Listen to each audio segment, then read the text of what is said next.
Kita berjuang untuk rakyat, Pak, bukan untuk perut kita. Aku pun lapar, Pak. Pak masih kenyang, punya gaji. Gaji ada, pangkat ada. Kami apa ya, Pak? Udah kita perang ini. Rela, Bapak, nengok aku jadi teroris. Kecewa dengan pemerintah yang tidak memperdulikan nasib mereka, sejumlah mantan kombatan Gerakan Aceh Merdeka menyandra 3 unit mobil dinas milik pemerintah Kabupaten Aceh Timur di lokasi Taman Sri Ratu Safiatuddin, Banda Aceh. Salah seorang mantan anggota GAM, Saifuddin, mengaku dirinya bersama belasan mantan anggota Gerakan Aceh Merdeka asal Aceh Timur datang ke Banda Aceh untuk menjumpai Gubernur Aceh Zaini Abdullah. Karena tidak bertemu, mereka selanjutnya menyandra mobil dinas Kabupaten Aceh Timur sebagai bentuk protes atas sikap pemerintah yang tidak memberikan lowongan pekerjaan bagi mereka.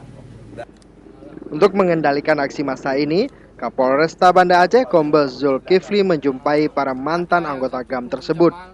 Setelah melakukan musyawarah dan mendengarkan keluhan para mantan anggota GAM ini, selanjutnya mobil tersebut diamankan polisi. Kita kemarin ada beberapa saudara-saudara kita yang dianggap menyandera mobil dinas dari Bupati Aceh Timur. Itu kami sudah komunikasikan dengan mereka.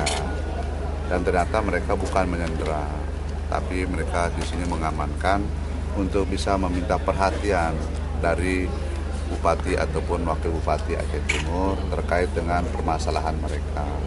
Yang intinya mereka ini kan rekan-rekan yang ingin mencari atau mendapat pekerjaan untuk bisa hidup, ya, untuk bisa mendapat makan.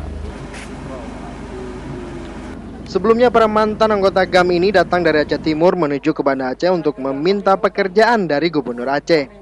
Para mantan anggota GAM ini juga mengaku kecewa dengan Bupati Aceh Timur yang tidak peduli dengan nasib ribuan mantan anggota Gerakan Aceh Merdeka yang selama ini tidak memiliki pekerjaan.